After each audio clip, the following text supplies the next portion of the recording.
మోసం చేసి గెలిచానని సంబరపడకు. చేసిన మోసానికి ప్రతిఫలం అనుభవించక తప్పదు. 4 రోజుల బతుకు కోసం నలుగురిని విమర్శిస్తావు. 3 వేళ్ళు నోట్లోకి వెళ్ళడానికి 7 లోకాలతో పోరాడతావు. చివరికి మిగిలేది బూడిదయ్యేనని తెలుసుకోలేక ఎందుకనో ఆరాటపడతావు. ఆ సిద్ధాంతం ఈ సిద్ధాంతం అంటూ అలుపెరగని పోరాటం చేస్తావు. ఇవన్నీ మిథ్య అని తెలుసుకొని బతికిన 4 నాళ్ళు 10 మంది మేలు కోరి కలిసిమెలిసి బతకడమే కదా మేలైన విధానం. మనుషుల మీద కోపంతో మనసు ఎక్కువ పాడు చేసుకోకు. ఎందుకంటే మనుషులు ఎప్పుడూ నీతో ఉండరు, కానీ మనసు ఎప్పటికీ నీతోనే ఉంటుంది. ఒక చిన్న రంగు కాగితం మనిషిలో ఉన్న అన్ని రంగులను బయటకు తీసుకుని వస్తుంది. ఎంత చదువుకున్నాం అన్నది ముఖ్యం కాదు, ఆ చదువుకు తగ్గట్టు ఎంత సంస్కారం నేర్చుకున్నాం అనేది. ఒక ఆలోచన నాటితే అదే పనిగా ఎదుగుతుంది. ఒక పనిని నాటితే అది అలవాటుగా ఎదుగుతుంది. ఒక అలవాటును నాటితే అది వ్యక్తిత్వంగా ఎదుగుతుంది. ఒక వ్యక్తిత్వాన్ని నాటితే అది తలరాతగా ఎదుగుతుంది. కాబట్టి మీ తలరాతను సృష్టించుకునేది మీరే. తడబడుతూ పడే ప్రతి అడుగులోనూ, పయనిస్తూ సాగే ప్రతి అడుగులోనూ ఆరాటపడుతూ అనుబంధం పంచే బంధం పేరు అమ్మ. చేయి జారిన బంధం, నోరు జారిన మాట ఎప్పటికీ తిరిగి రావు. అందుకే బంధాన్ని కోల్పోయే ముందు, ఎదుట వారిని ఒక మాట అనే ముందు బాగా ఆలోచించండి. ఒక మనిషి తనకు తాను గొప్పవాడు అనుకోవడం ఎంత తప్పో, తక్కువవాడు అనుకోవడం కూడా అంతే తప్పు. మొదటిది గర్వానికి, రెండోది పిరికితనానికి దారితీస్తాయి. మన జీవితం శాశ్వతం కాదు, డబ్బు శాశ్వతం కాదు. శాశ్వతంగా నిలిచేది ఒక్కటే, మన మంచితనం, ప్రేమగా ఒక పలకరింపు. ఎవరైనా మనకంటే కాస్త కింద కూర్చుంటే అది వారి స్థాయి అని భావించరాదు, అది వారి గొప్పతనం కావచ్చు. తీపిగా మాట్లాడి మోసం చేసేవారిని అందరూ అభిమానిస్తారు. కఠినంగా మాట్లాడి నిజాయితీగా ఉండేవారిని అందరూ ద్వేషిస్తారు. ఇదే సమాజం తీరు. మనకు వెలకెట్టలేని సంపదలు 2: మనశ్శాంతి, సంతృప్తి. వీటిని సంపాదిస్తే ఎంతో ఆనందంగా ఉండొచ్చు, కానీ వాటిని సంపాదించడం అంత సులువైన పని కాదు. దానికి ఓర్పు, సహనం, ప్రేమ కావాలి. మన జీవితంలోకి వచ్చే వారందరికీ మనము గొప్ప కానుకలా ఉండాలి.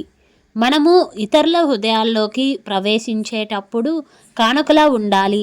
అలా ఉండలేమనుకున్నప్పుడు దూరంగా ఉండడమే మంచిది. నువ్వు మారవు, ఏమీ సాధించలేవు అనే వాళ్ళందరికీ ఒక్కటే సమాధానం, అది నీ గెలుపు. అప్పటి వరకు నీ నోటికి పని చెప్పకు.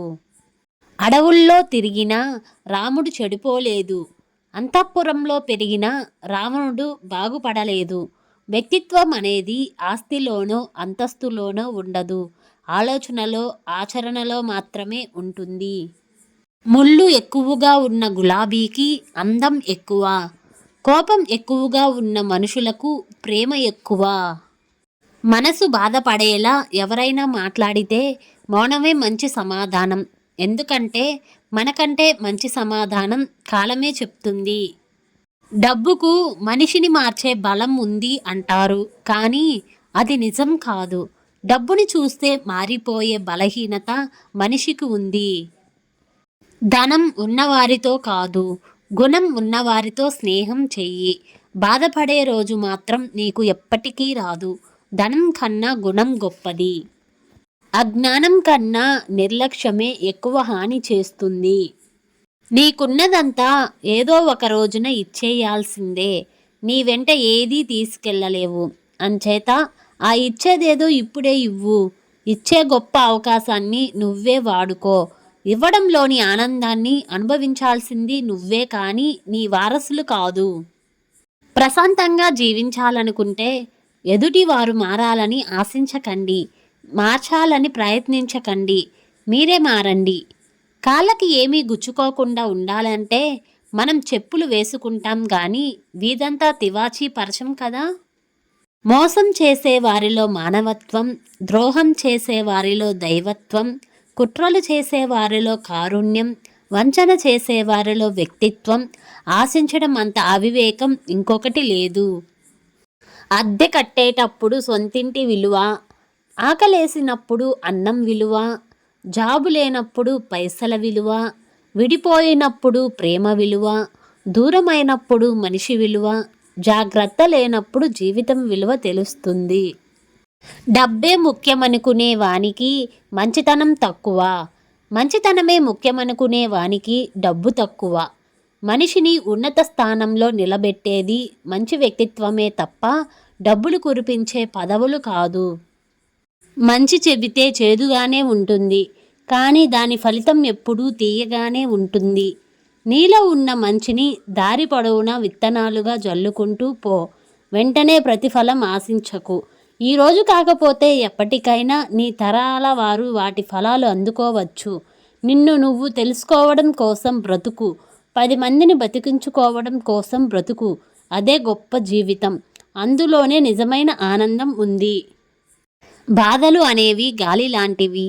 అవి లేని చోటంటూ ఏదీ లేదు. నీ ఒక్కడికే బాధలు ఉన్నట్లు తెగ బాధపడకు. చాలామంది అందులోనే ఉండి ఈత కొడుతున్నారని తెలుసుకో మిత్రమా. చెట్టు ఎంత గట్టిగా ఉన్నా కాలాన్ని బట్టి పూలు పళ్ళు వస్తూ ఉంటాయి, రాలిపోతూ ఉంటాయి. అలాగే నువ్వెంత నీతిగా బ్రతికినా కష్టాలు కన్నీళ్ళు వస్తూ ఉంటాయి, పోతూ ఉంటాయి. ఏది జరిగినా తడబడకుండా స్థిరంగా నిలబడడం నేర్చుకోవాలి. బురదలో ఉన్నప్పటికీ కలువలు పవిత్రమైనవే. విషపు తేనెటీగల మధ్య ఉన్నప్పటికీ తేనె అమృతమే. గంజాయి మొక్కలలో పెరిగిన తులసి దైవ స్వరూపమే. జీవిస్తున్న స్థలాన్ని బట్టి, చుట్టూ ఉండే జనాలని బట్టి ఎవరిని అంచనా వేయకూడదు. పరిస్థితులు ఎంత కఠినంగా ఉన్నా సరే మనం మనలాగా ఉండడమే నిజమైన వ్యక్తిత్వం. అదే సదా ఆచరణీయం.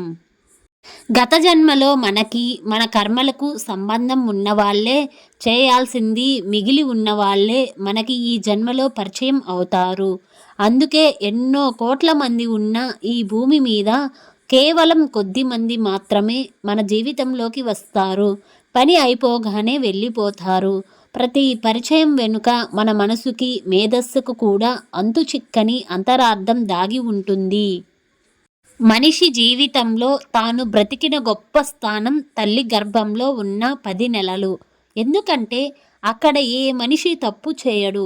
ఎంత చీకటి ఉన్నా భయం వేయదు. దేని మీద ఆశ ఉండదు. నాది అనే స్వార్థం ఉండదు. ఎప్పుడూ ప్రశాంతంగా ఉండేది కూడా తల్లి గర్భంలో మాత్రమే.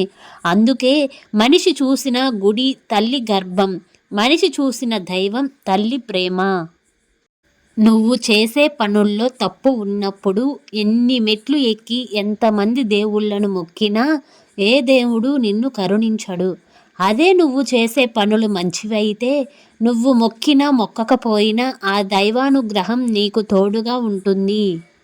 జీవితం ఎలా ఉండాలి అనే ప్రశ్నకు అనేక మంది అనేక రకాల సమాధానాలు చెప్తారు. నిజానికి జీవితం గురించి పాఠాలుగా తెలుసుకోవటం కాకుండా అనుభవిస్తేనే అసలైన అవగాహన వస్తుంది. ప్రతి ఒక్కరి జీవితంలో సంతోషాలు దుఃఖము రెండూ ఉంటాయి. కానీ అవి ఎప్పుడు ఎదురవుతాయి అనేదే అసలైన చిక్కుముడి. ఆ చిక్కుముడి ముందే మనకు తెలిస్తే జీవితం ఆసక్తికరంగా ఉండదు. అందుకే ప్రతి ఒక్కరి జీవితంలో ఒడిదుడుకులు ఉంటాయి. మాట కంటే మౌనం సురక్షితమైనది.